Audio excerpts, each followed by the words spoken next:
한 아이가 교회 학교에서 선생님께 하나님에 대해서 소개하는 시간을 받게 되었습니다.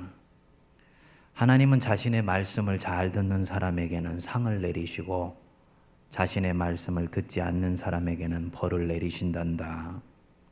하나님 말씀대로 살지 않게 되면 죽어서 유황불이 활활 타오르는 불구덩이에 던져지게 돼. 선생님이 그렇게 말씀을 하셨습니다. 선생님 말씀이 워낙 생생하고 구체적으로 들렸던지라 이 아이가 그때부터 하나님 앞에 벌 받지 않고 상 받으려고 열심히 하나님 말씀대로 살려고 노력을 했습니다. 아이가 어느덧 자라서 청소년이 되었습니다. 어느 날 집에 있는 자기 집에 애완견을 훈련을 시키는데 강아지가 자기 훈련한 대로 잘 따라오면 고기포를 하나 주고 훈련한 대로 따라오지 않으면 콧잔등을 한 대씩 때려주게 된 거예요. 그러는 순간에 이 아이에게 퍼뜩 생각이 한 가지 스쳐 지나갔습니다. 내가 지금 이 강아지를 하나님이 나를 대하시듯이 그렇게 하고 있네? 하는 마음이 들었습니다. 순간 하나님처럼 된 자기 자신에 대해서 기분이 좋은 마음은 잠시고 하나님에 대해서 의심하는 마음이 찾아왔습니다. 나도 하나님 앞에 이 훈련받는 강아지인가? 잘하면 상 받고 잘못하면 벌 받는.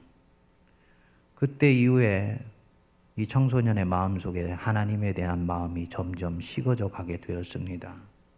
하나님이 자기를 당신의 뜻을 이루기 위해서 애완견처럼 훈련시키고 있는지도 모른다는 생각이 들었기 때문입니다.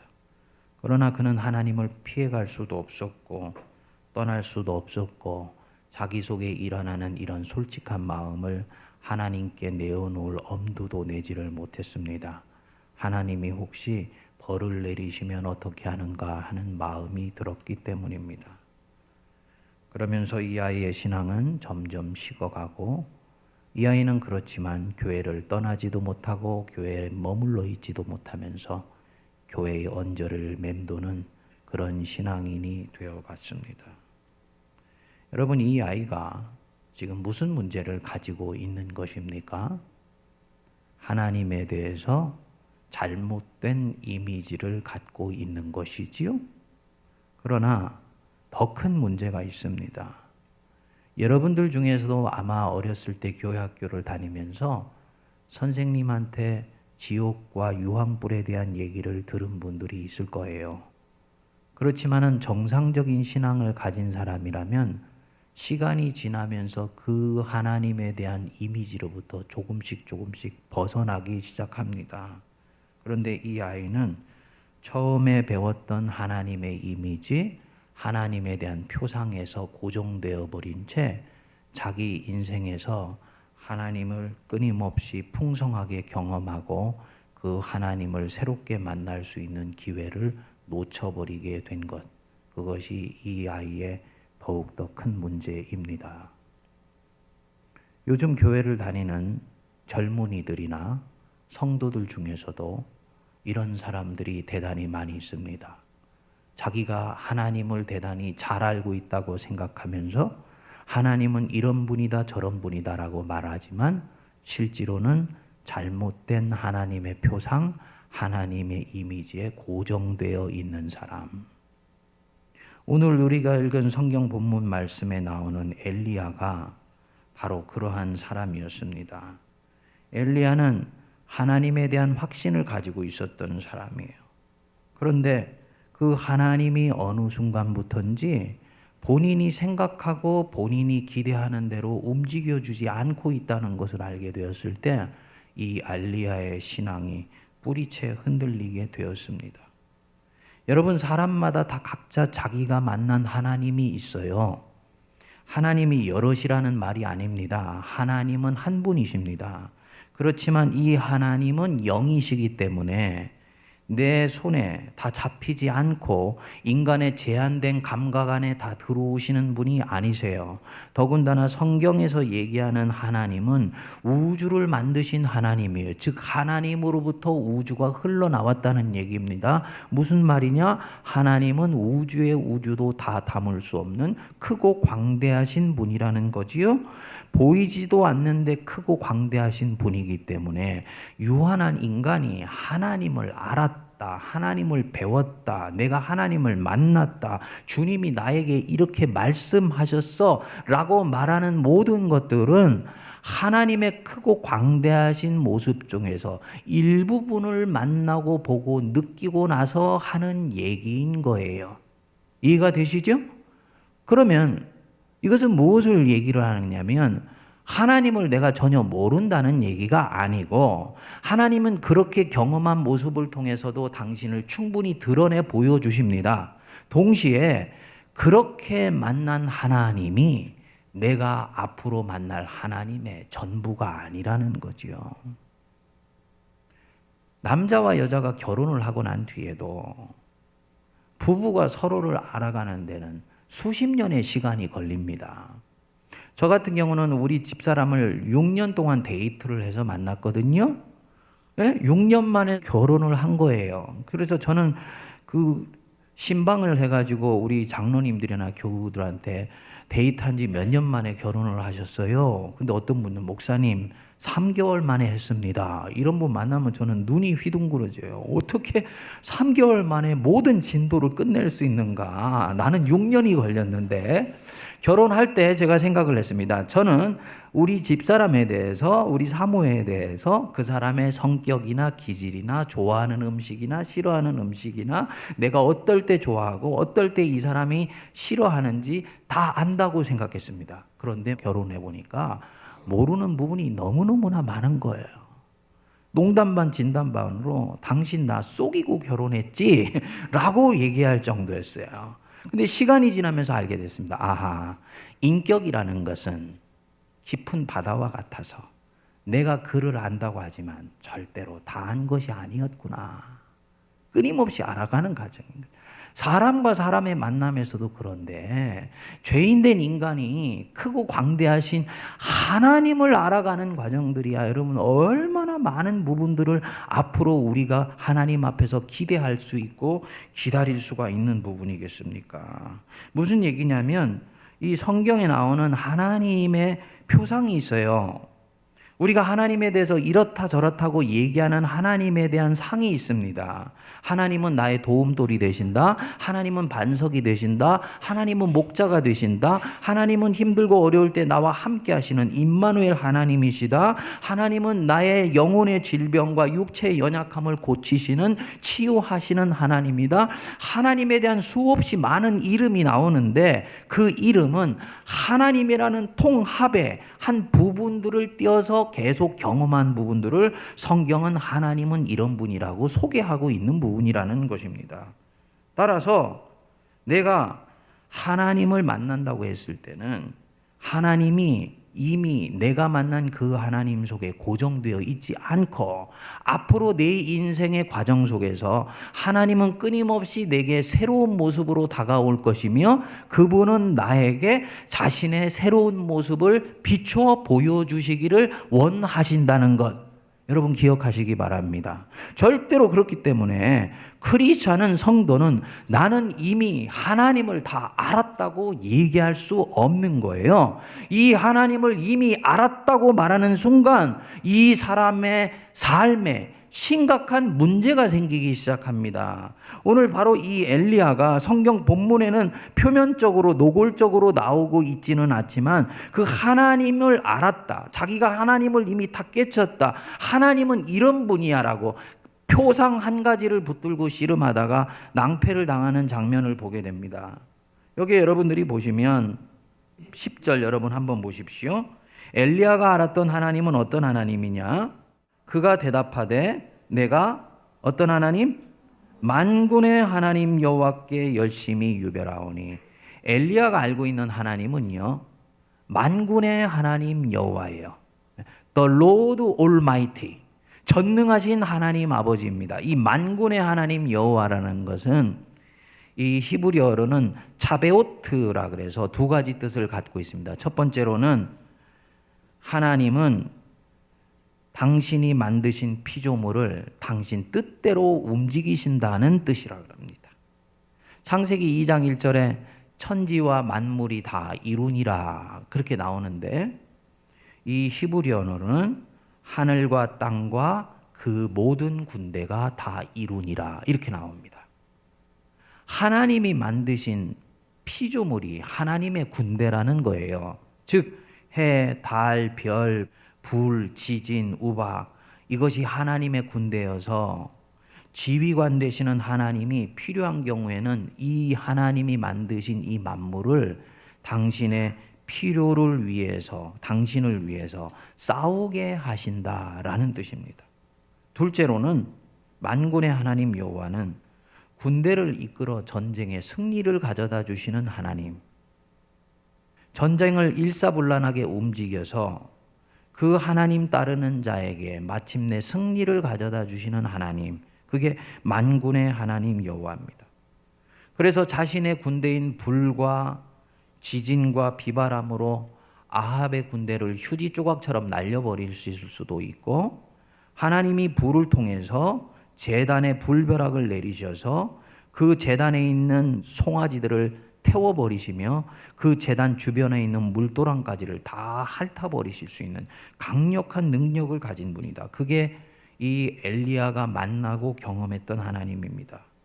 그렇기 때문에 아합과 이세벨의 혈혈단신으로 맞섰지만 절대로 주눅들거나 꿀리지를 않았던 것입니다.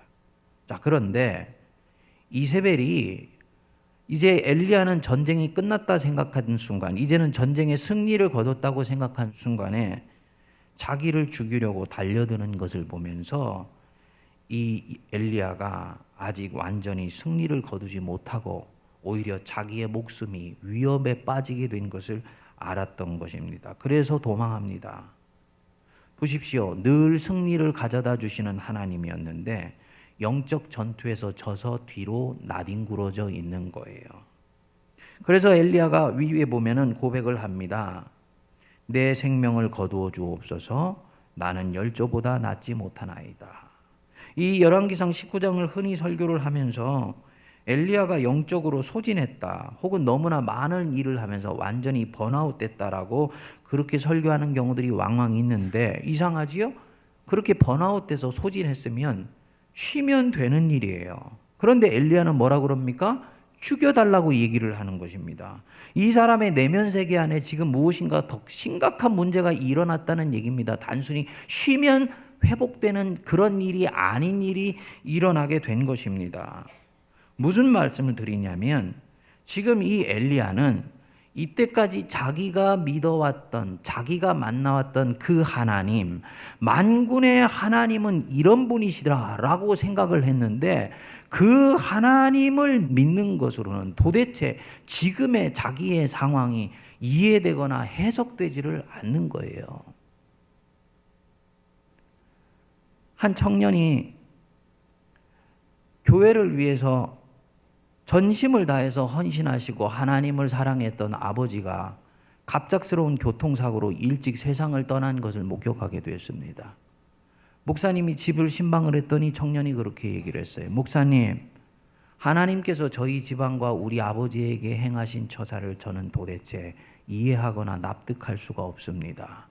우리 주변에 이런 일들이 왕왕 일어나지요. 뭐가 문제가 되는 거냐? 이 사람은 하나님이 문제가 있다고 생각한 것입니다. 그런데 사실은 하나님이 문제가 있는 것이 아니고 이 청년이 가지고 있는 하나님에 대한 표상이 지금 자기가 당한 이 고난과 해석하는데 부합되지 않으면서 믿음이 통째로 흔들리기 시작한 것입니다. 그런데 문제는 뭐냐면, 자기는 지금 하나님의 표상 때문에 어려움을 겪고 있는 것이라 생각하지 않고 하나님 자체가 지금 문제가 있다고 생각을 하고 있다는 것입니다. 왜? 자기는 하나님을 이미 전부 다 알았다고 생각하기 때문에. 지금 이 엘리야가 그 문제를 겪고 있는 거예요. 그것 때문에 이 엘리야가 지금 깊은 영적 침체에 빠져 있는데, 이랬던 엘리야가 얼마 지나지 않아서 다시 사명자가 됩니다. 두려워서 피해서 도망왔던 이스라엘 땅으로 용기 백배해서 다시 돌진해서 들어갑니다. 열왕기상 19장에 오늘 읽은 본문뿐만 아니라 19절에서부터 21절까지도 마저 읽어보면 여러분들이 하나님이 이 엘리야를 어디서 만져주었다는 얘기도 나오지 않고 위로해줬다는 흔적도 나오지 않고 엘리야가 이런 것들 때문에 치유되고 회복받았다는 얘기도 나오지를 않아요. 오히려 하나님이 섬세한 음성으로 들려주시면서 엘리야가 앞으로 무슨 일 해야 되는지만을 다시 말씀해 주셨다고요. 일을 감당할 수 있는 능력이 없어서 피해온 사람한테 일을 다시 얹어준 것입니다. 뒤뚱뒤뚱거리고 있는 팔힘이 빠지고 다리힘이 빠진 사람에게 인생의 무거운 짐을 얹어준 거나 마찬가지죠. 그런데 이 엘리야가 내면 세계 안에 무슨 일이 일어났는지 모르지만 그 일 감당하겠다고 다시 돌진해서 나가는 것입니다. 뭔가 엘리야 안에 심각한 하지만 굉장히 중요하고도 놀라운 변화가 지금 일어난 것이죠. 성경에는 표면적으로 그 무슨 변화가 일어났는지를 얘기하지 않아요. 여러분들이 한번 11절로 다시 돌아가 보실까요? 11절을 보시면 우리 같이 한번 읽어보겠습니다. 시작. 여호와께서 이르시되 너는 나가서 여호와 앞에서 산에 서라 하시더니 여호와께서 지나가시는데 여호와 앞에 크고 강한 바람이 산을 가르고 바위를 부수나 바람 가운데 여호와께서 계시지 아니하며 바람 후에 지진이 있으나 지진 후에도 여호와께서 계시지 아니하며 또 지진 후에 불이 있으나 불 가운데서도 여호와께서 계시지 아니하더니 거기까지. 여호와께서 이르시되 엘리야가 푸념하는 것을 보고는 그냥 엘리야에게 별 말씀 안 하시고 너 지금부터 내가 시키는 대로 해. 너 산 정상에서 그리고 내가 네 앞으로 지나갈 거야 라고 말씀하셨어요. 그리고 여호와께서 지나가시는데 제일 먼저 여호와 앞에 뭐가 지나갔다 그랬습니까? 크고 강한 바람이 산을 가르고 바위를 부수었다. 그리고 그 바람 후에 뭐가 있었다고요? 지진이 있으나 지진 가운데서도 여호와께서 계시지 않았다. 또 지진 후에 불이 있으나 불 가운데도 여호와께서 계시지 않았다. 아까 바람과 불과 지진은 하나님의 뭐다? 네? 하나님의 군대라 그랬잖아요. 하나님의 군대. 바람과 불과 지진은 만군의 하나님 여호와께서 세상에서 자신을 드러내시고 하나님의 임재를 나타내는 강력한 상징이에요. 하나님이 항상 나타날 때는 바람으로, 불로, 지진으로 임한다고 이 이스라엘 민족은 알고 있었습니다. 실제로 호렙산에서 하나님이 모세에게 나타나셨을 때 모세가 들었던 것은 소리인데 그 밑에 있었던 백성들은 무슨 소리를 들었다 그랬습니까? 천둥 소리를 들었다고 그랬거든요. 하나님이 만군의 하나님 여호라는 것은 불과 바람과 지진 가운데서 당신의 임재를 드러내시는 하나님이라는 얘기입니다.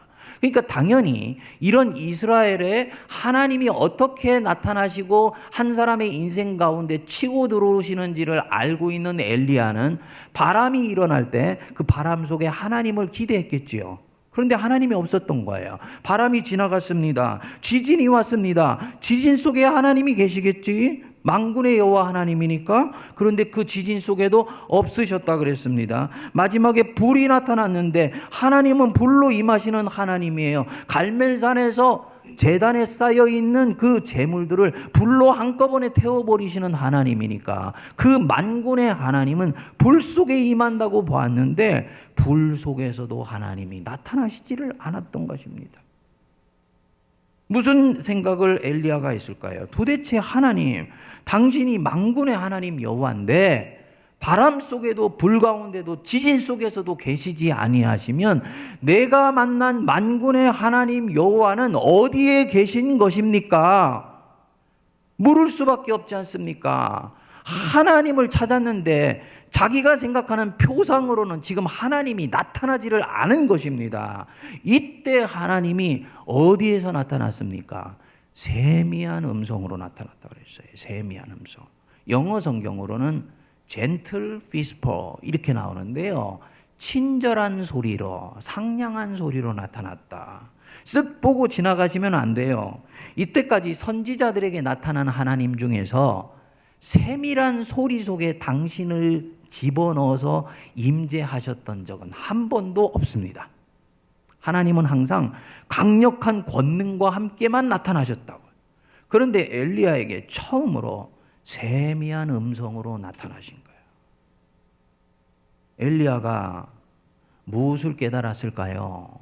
하나님은 바람과 지진과 불을 움직이셔서만 일하시는 하나님이 아니셨구나. 이 하나님은 세밀한 소리 속에 당신을 집어넣으셔서 깊고 잔잔하며 은밀하게도 일하시는 하나님이셨구나.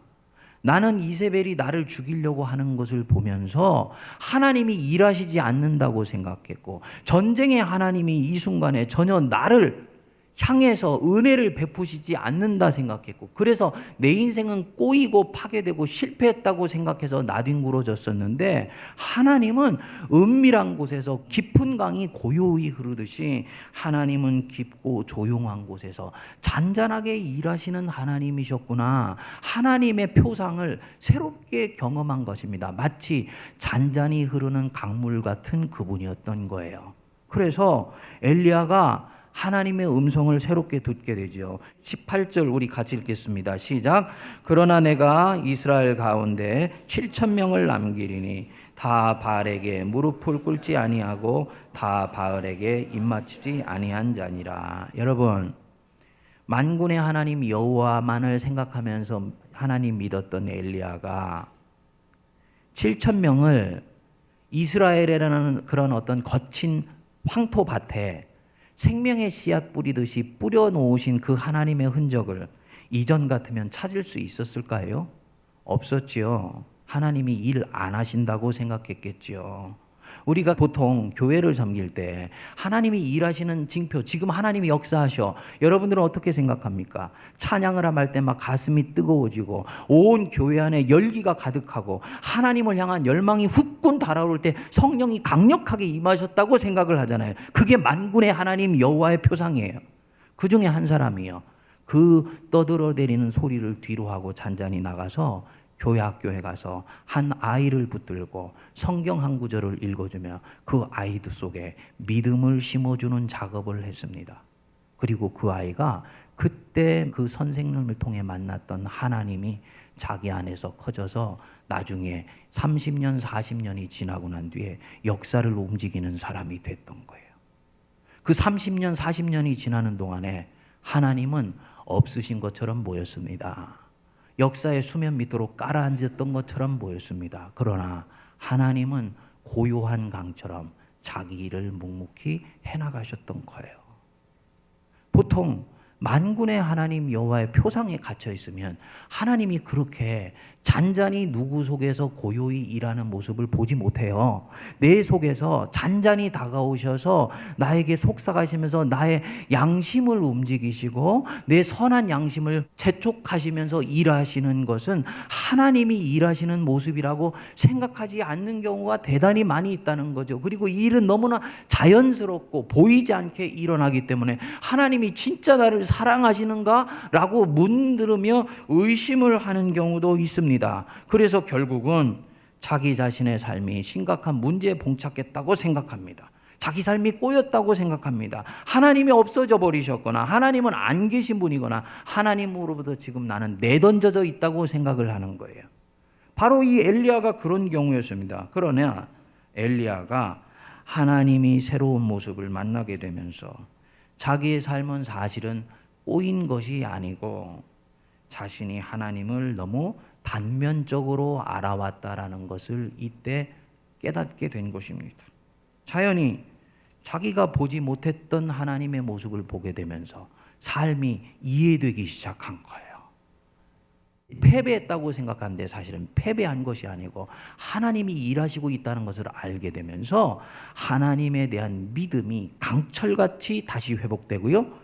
그래서 불처럼 자기가 도망왔던 곳을 되돌아갈 수 있게 되죠. 하나님 무슨 작업을 한 것입니까?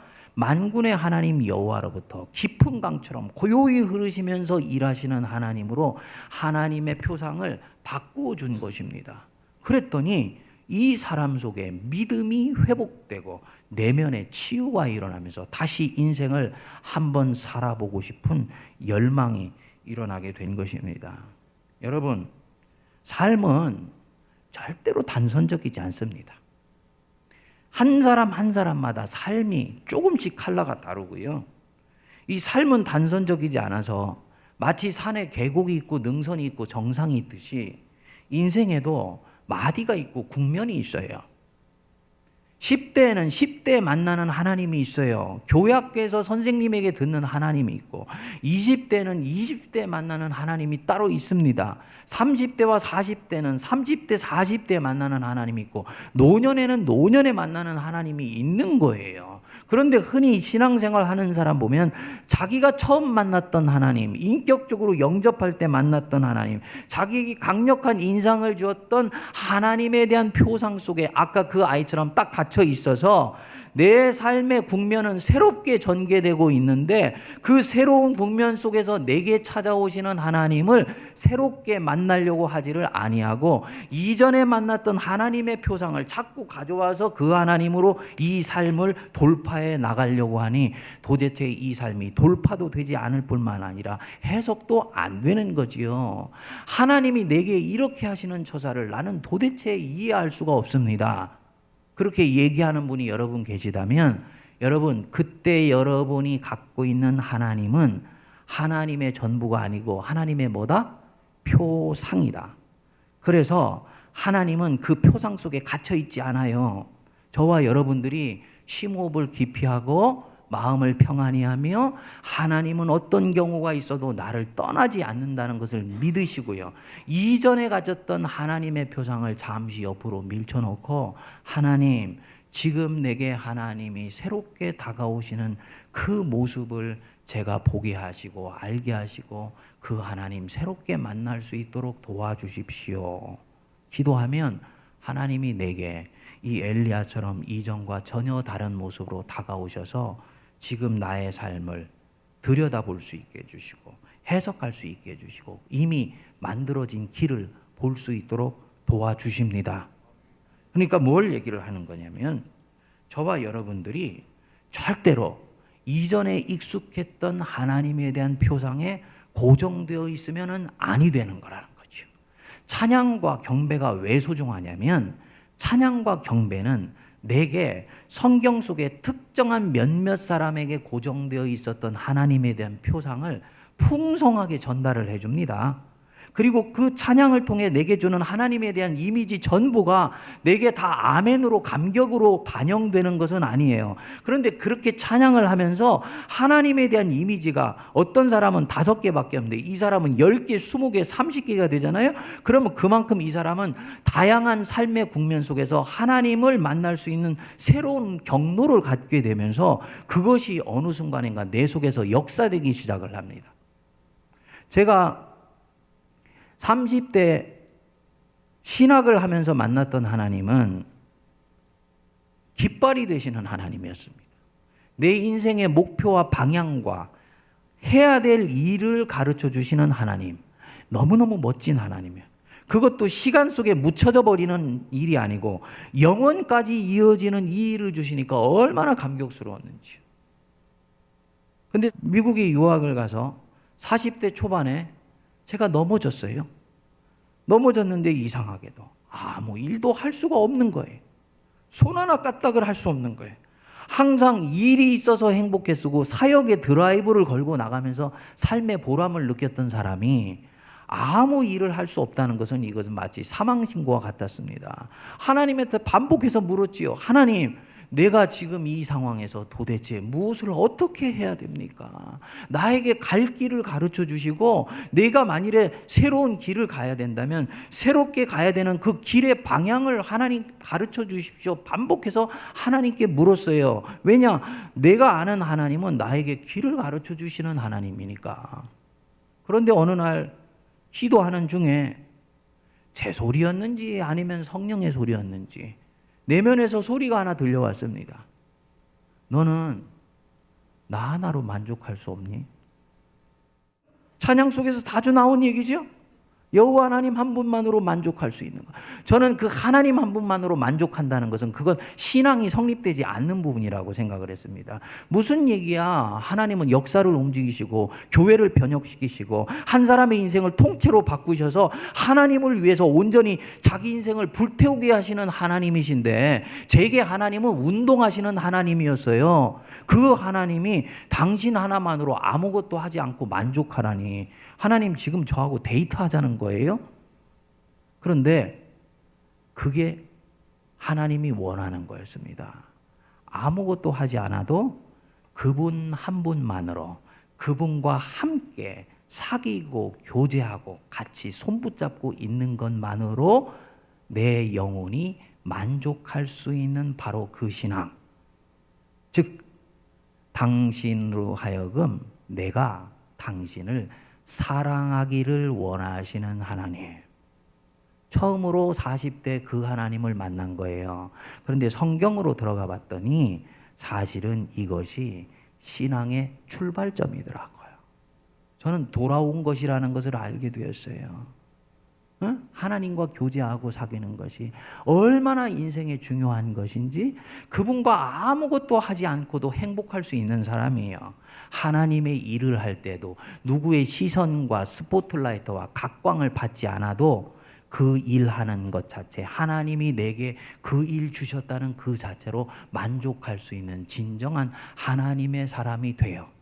하나님 한 분만으로 만족할 수 있는 사람이 하나님이 나를 사랑하신다는 바로 그 자체로 인해서 세상 사람들은 나에게 어떤 가치를 매기던 간에 하나님이 사랑하는 자기 자신을 진심으로 존귀하게 여길 수 있다는 것을 알게 되었습니다.